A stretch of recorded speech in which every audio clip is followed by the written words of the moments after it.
My name is Tsehaye Teferra. I am originally from Ethiopia. I came to the US in 1972 to go to school at Georgetown University. And since 1973, actually, I have been living here in Arlington. First in the Roslyn area. From the Roslyn area, I moved to South Arlington, not far from Columbia Pike and Highland Street in 1978. And I live now also in Arlington. I am the President and CEO of the Ethiopian Community Development Council, which is a non-profit community-based organization that was established in 1983, initially to work with the Ethiopian community. But we have expanded our services to be more broader than the Ethiopian population.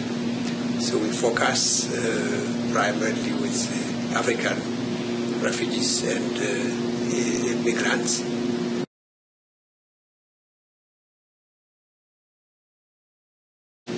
When I first came in Arlington, I lived at the Arlington Towers in Roslyn.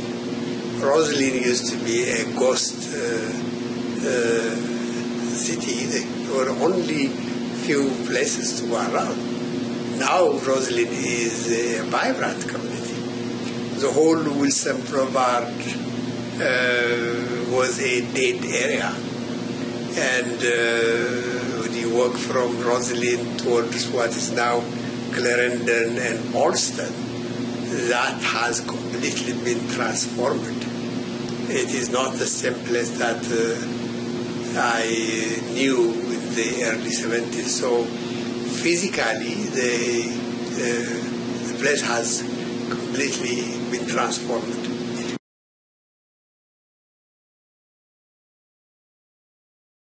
Well, Arlington is really it's a multicultural place.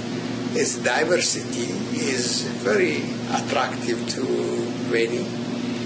The diversity not only in the population, the various cultures, languages, and even we have lots of restaurants reflecting, different ethnic, cultural groups.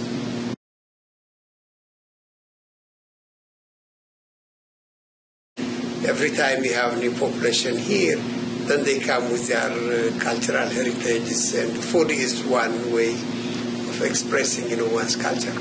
We have a number of churches catering to the immigrant refugee communities. So the diversity of the population, the multicultural, the openness to accept, the newcomers, that's really an attractive situation makes you comfortable.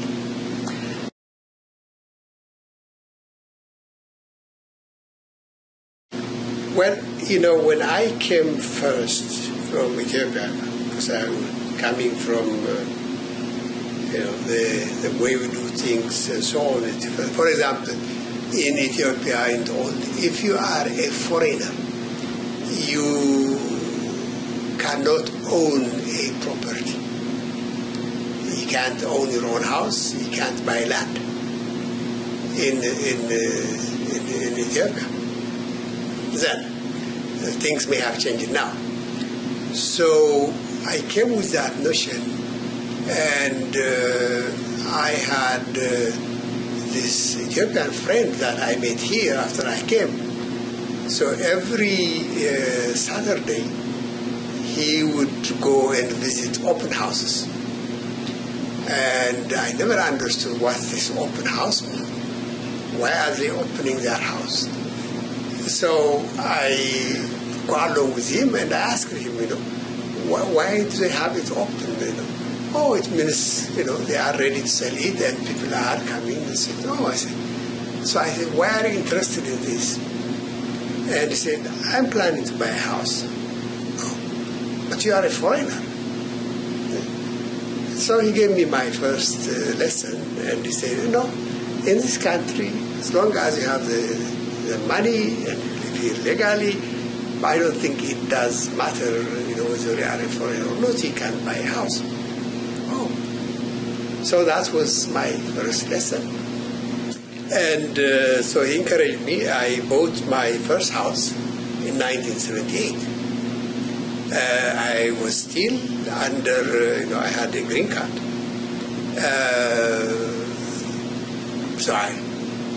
And so that's very, very interesting. And then the other thing I did was, our first house was on Highland Street.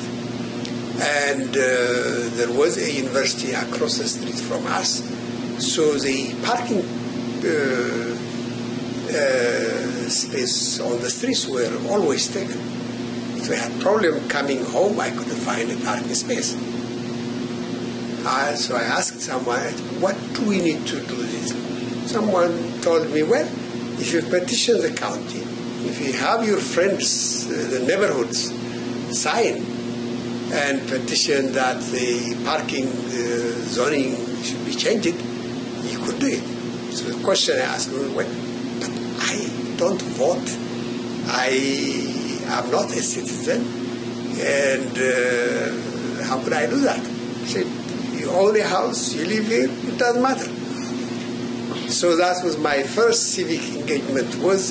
I had the form from the county. I went around my neighbors, asked them if they would be willing to sign petitioning that we have to have a permit-only parking. Everybody signed, took it to the county.